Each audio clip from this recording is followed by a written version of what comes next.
Hi hello നമസ്കാരം. മഞ്ജുസ് ഫോട്ടോഗ്രാഫിൻ്റെ പുതിയൊരു വീഡിയോയിലേക്ക് എല്ലാവർക്കും സ്വാഗതം. ഭാരത സംസ്കാരത്തിൻ്റെ അഭിമാന സ്തംഭങ്ങളായി പ്രശോഭിക്കുന്ന പുരാതന പുണ്യക്ഷേത്രങ്ങളിൽ അതിപ്രധാനമായ കൊല്ലൂരിലെ ശ്രീ മൂകാംബികാ ദേവി ക്ഷേത്രത്തിലേക്കാണ് നമ്മുടെ ഇന്നത്തെ യാത്ര. കർണാടകയിലെ ഉടുപ്പി ജില്ലയിൽ കൊല്ലൂരിലാണ് പ്രശസ്തമായ മൂകാംബിക ക്ഷേത്രം സ്ഥിതി ചെയ്യുന്നത്. സൗപർണിക നദിയുടെ തെക്കേ തീരത്താണ് ക്ഷേത്രം സ്ഥിതി ചെയ്യുന്നത്. മൂകാംബിക ദേവിക്ക് മാതൃസ്ഥാനം സമർപ്പിച്ചാണ് ഈ ക്ഷേത്രം പണി കഴിപ്പിച്ചിരിക്കുന്നത്. ജാതി മത ഭേദമന്യേ എല്ലാവർക്കും ഇവിടം സന്ദർശിക്കാവുന്നതാണ്. മഹാകാളി, മഹാലക്ഷ്മി, മഹാസരസ്വതി എന്നിവരുടെ ഐക്യരൂപമായി ആദിപരാശക്തിയായാണ് അമ്മ ഇവിടെ കുടികൊള്ളുന്നത്. ഐക്യ സ്വരൂപമായ മൂകാംബികാ ദേവി ഇവിടുത്തെ ആരാധനമൂർത്തിയാണെങ്കിലും ത്രിമൂർത്തികളുടെയും അവരുടെ ഭാര്യമാരുടെയും ചൈതന്യം കുടികൊള്ളുന്ന ഒരു സ്വയംഭൂലിംഗമാണ് ഇവിടുത്തെ പ്രധാന പ്രതിഷ്ഠ. ഈ സ്വയംഭൂലിംഗത്തിന് പിന്നിലായാണ് ശ്രീ മൂകാംബികാ ദേവിയുടെ 4 കൈകളുള്ള പഞ്ചലോക വിഗ്രഹം സ്ഥാപിച്ചിരിക്കുന്നത്. മൂകാംബിക എന്നത് ആദിപരാശക്തിയുടെയും പരബ്രഹ്മത്തിൻ്റെയും സംയോജിത രൂപമാണ്. പത്മാസന ഭാവത്തിലിരിക്കുന്നത് പോലെയാണ് ദേവിയുടെ വിഗ്രഹം നിർമ്മിക്കപ്പെട്ടിട്ടുള്ളത്. കൂടാതെ പുറകിലെ 2 കൈകളിലും ശംഖും ചക്രവും ധരിച്ചിരിക്കുന്നു. പിന്നെ മുൻവശത്തെ കൈകളിൽ അഭയമുദ്രയും അഭീഷ്ടമുദ്രയും ധരിച്ചിരിക്കുന്നു.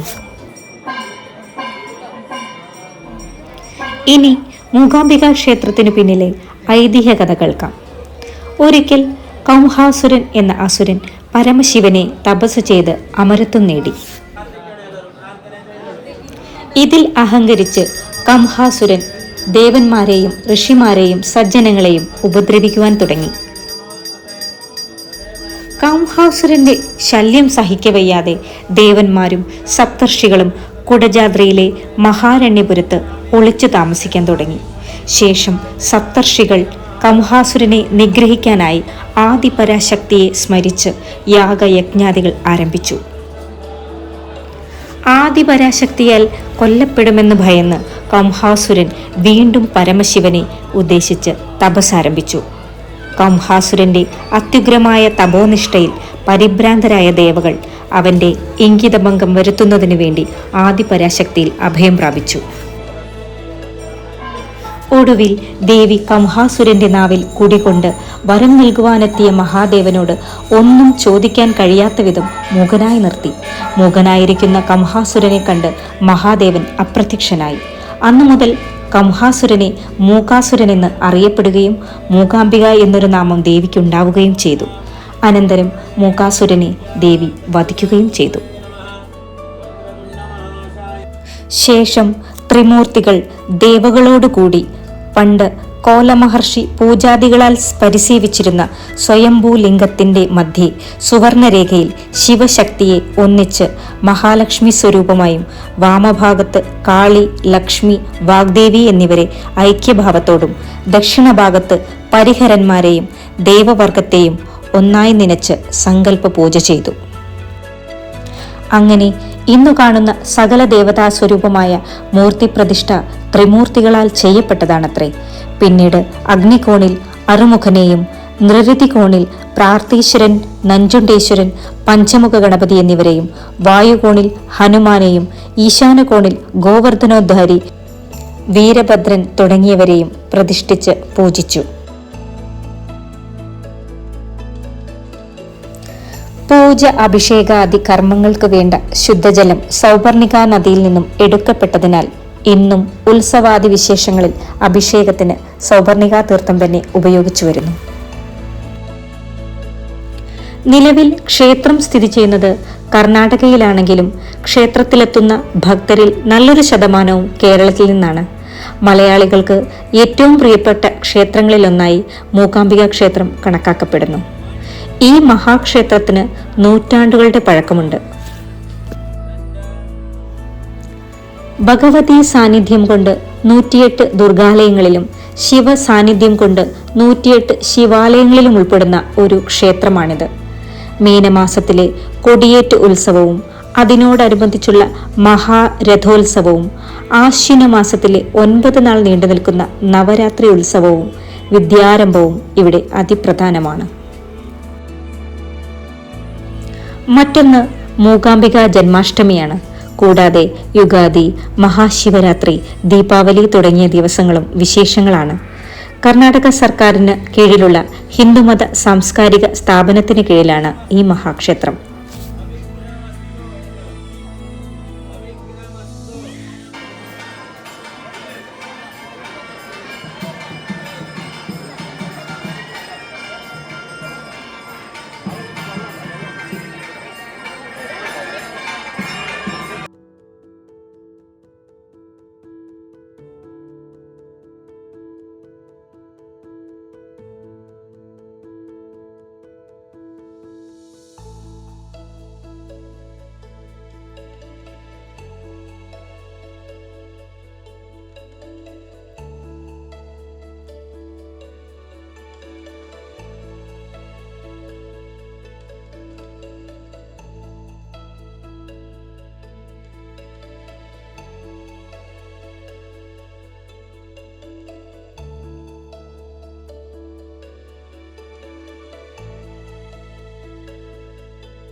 ഇനി നമ്മൾ കുടജാദ്രി യാത്രയിലേക്കാണ് പോകുന്നത്. കുടജാദ്രിക്ക് മൂകാംബികയിൽ നിന്ന് ഏതാണ്ട് 40 കിലോമീറ്റർ ദൂരമുണ്ട്. 32 കിലോമീറ്റർ ഓൺ റോഡും 8 കിലോമീറ്റർ ഓഫ് റോഡും 3 കിലോമീറ്റർ നടക്കുകയും വേണം ഇങ്ങോട്ട്. ഇനി നമുക്ക് ശ്രീ മൂകാംബികാ ദേവിയും ശ്രീ ശങ്കരാചാര്യരും തമ്മിലുള്ള ബന്ധത്തെക്കുറിച്ചറിയാം. 1000 ആണ്ടുകൾക്കപ്പുറം ആർഷ സംസ്കാരം ഉയർത്തുവാനായി ശ്രീ ശങ്കരാചാര്യർ ഇവിടെ എത്തി തപസ് ചെയ്ത് ദേവിയെ പ്രത്യക്ഷപ്പെടുത്തി. അന്ന് അദ്ദേഹം കണ്ട സ്വരൂപത്തിൽ ഉണ്ടാക്കി പ്രതിഷ്ഠിക്കപ്പെട്ടതാണ് ചതുർബാഹുക്കളോടുകൂടി ഇന്ന് നമ്മൾ കാണുന്ന വിഗ്രഹം. അതിനു മുമ്പ് സ്വയംഭൂലിംഗം മാത്രമേ ഉണ്ടായിരുന്നുവെന്നും അന്നു മുതൽ ക്ഷേത്ര ആരാധന സമ്പ്രദായങ്ങളും അദ്ദേഹത്താൽ ഉണ്ടാക്കപ്പെട്ടതാണെന്നും പറഞ്ഞു വരുന്നു. ശ്രീ ശങ്കരാചാര്യ സ്മാരകമായി ചുറ്റമ്പലത്തിനുള്ളിൽ ശങ്കരപീഠവും ഉടലെടുത്തു. അവ ഇന്നും ഭക്തജനങ്ങൾ ആചരിച്ച് ആരാധിച്ചു വരുന്നു.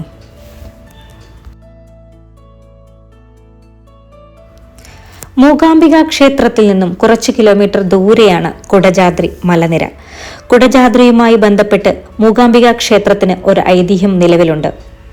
വിദ്യാസമ്പന്നരുടെ നാടായ കേരളത്തിൽ വിദ്യാഭഗവതിയായ മഹാസരസ്വതി ക്ഷേത്രങ്ങളില്ലാത്തതിൽ വിഷമിച്ച ആദിശങ്കരൻ ഈ മലനിരകളിൽ തപസ്സു ചെയ്യുകയും ഈ തപസ്സിൽ പ്രസാദിച്ച് ഭഗവതി മഹാസരസ്വതി ഭാവത്തിൽ പ്രത്യക്ഷപ്പെട്ടപ്പോൾ തൻ്റെ കൂടെ ഭഗവതി വരണമെന്നും താൻ ആഗ്രഹിക്കുന്ന സ്ഥലത്ത് ദേവിയെ പ്രതിഷ്ഠിക്കണമെന്നും ആഗ്രഹം അറിയിക്കുകയും ചെയ്തു. ഇതു സമ്മതിച്ച ഭഗവതി അദ്ദേഹത്തെ പിന്തുടരുകയും ലക്ഷ്യസ്ഥാനത്ത് എത്തുന്നതുവരെ ശങ്കരൻ തിരിഞ്ഞു നോക്കരുത് എന്ന വ്യവസ്ഥ വയ്ക്കുകയും ചെയ്തു. ശങ്കരനെ പരീക്ഷിക്കാനുറച്ച ഭഗവതി കൊല്ലൂരെത്തിയപ്പോൾ തന്റെ പാദസരത്തിന്റെ ശബ്ദം നിലപ്പിക്കുകയും ഇതിൽ സംശയാലുവായ ശങ്കരൻ തിരിഞ്ഞു നോക്കുകയും അങ്ങനെ മഹാസരസ്വതി അവിടെയുണ്ടായിരുന്ന ആദിപരാശക്തിയുടെ സ്വയംഭൂ വിഗ്രഹത്തിൽ വിലയം പ്രാപിക്കുകയും ചെയ്തു എന്നാണ് ഐതിഹ്യം.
കുടജാദ്രിയിലേക്കുള്ള ട്രെക്കിംഗ് അതികഠിനമായ ഒരു അനുഭവമാണ്. അതുകൊണ്ടാണ് ഇത് ക്യാമറയിൽ പകർത്തിയത്.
ഇവിടെ വരെ നമുക്ക് ഗതാഗത സൗകര്യമുള്ളൂ. ഇവിടെ നിന്നും 3 കിലോമീറ്ററോളം നടന്നാണ് കുടജാദ്രിയിലേക്ക് പോകേണ്ടത്.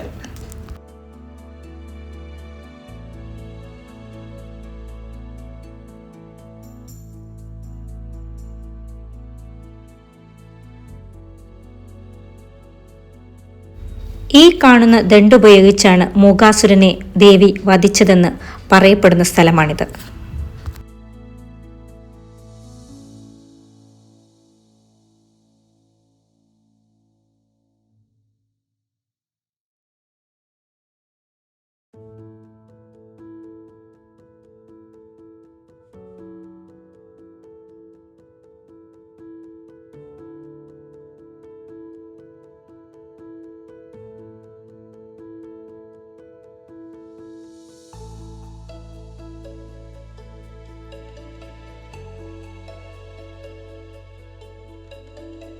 ഇവിടെയാണ് ദേവിയുടെ ശ്രീമൂലസ്ഥാനം.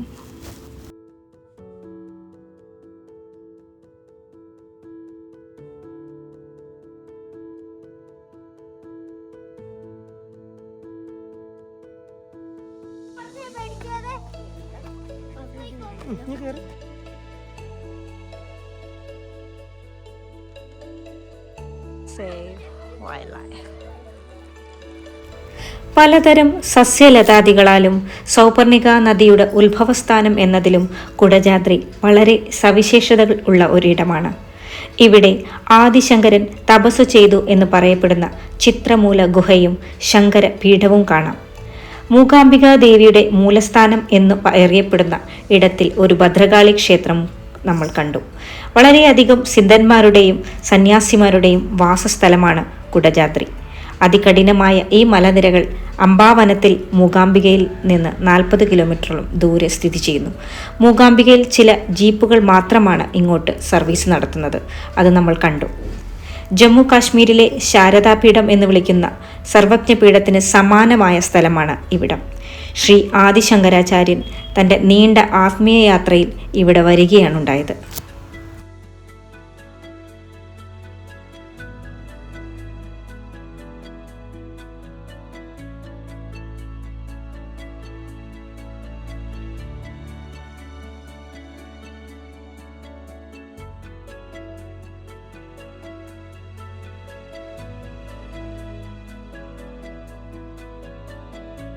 ഒരു മനുഷ്യായുസിൽ ഒരിക്കലെങ്കിലും എത്തിച്ചേരേണ്ട സ്ഥലമാണ് കുടജാദ്രി.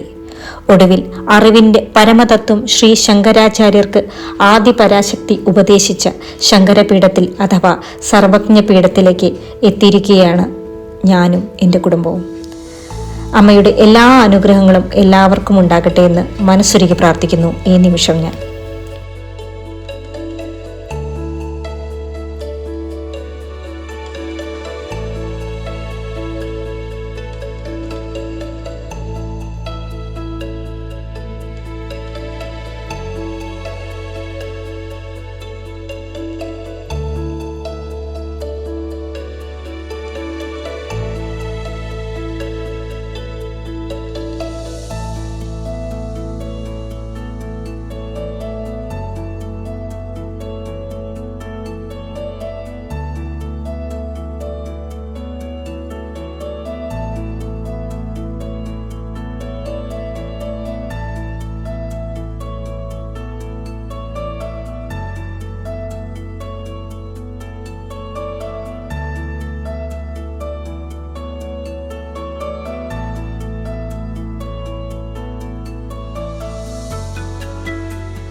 കുടജാദ്രിയിൽ നിന്നും തിരിച്ചെത്തിയതിനു ശേഷം വൈകിട്ട് ദീപാരാധന തൊഴുത് കഷായ പ്രസാദം സേവിച്ചതിനു ശേഷമാണ് ഞങ്ങൾ മടങ്ങിയത്.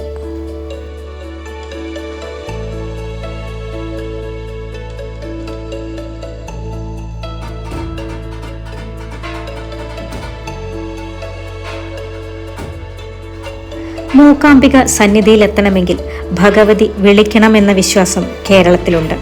എത്ര സമയമെടുത്ത് മുന്നൊരുക്കങ്ങൾ നടത്തിയാലും മനസ്സിൽ മൂകാംബികാദേവിയുടെ വിളിയെത്തിയില്ലെങ്കിൽ കൊല്ലൂരിലേക്കുള്ള യാത്ര മുടങ്ങുമത്രേ.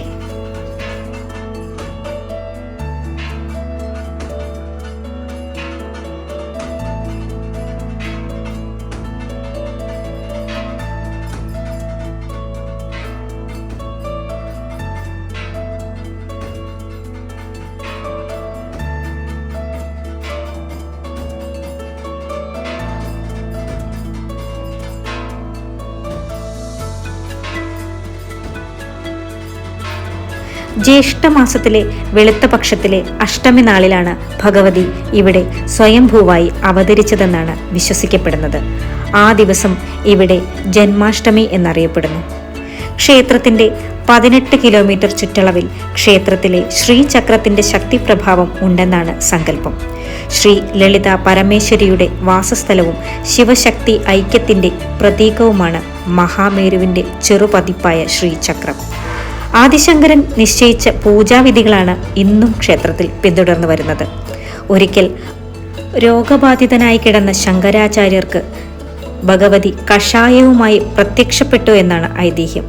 ഇതിന്റെ സ്മരണയ്ക്കായാണ് ക്ഷേത്രത്തിൽ ഇന്നും കഷായ പ്രസാദം നൽകി വരുന്നത്.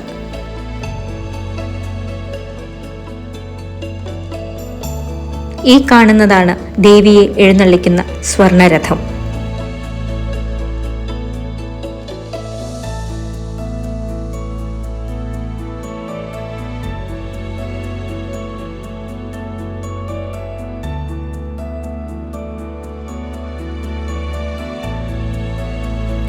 ഹായ് ഓൾ, ഇന്നത്തെ എൻ്റെ വീഡിയോ ഇവിടെ വൈൻഡപ്പ് ചെയ്യുകയാണ്.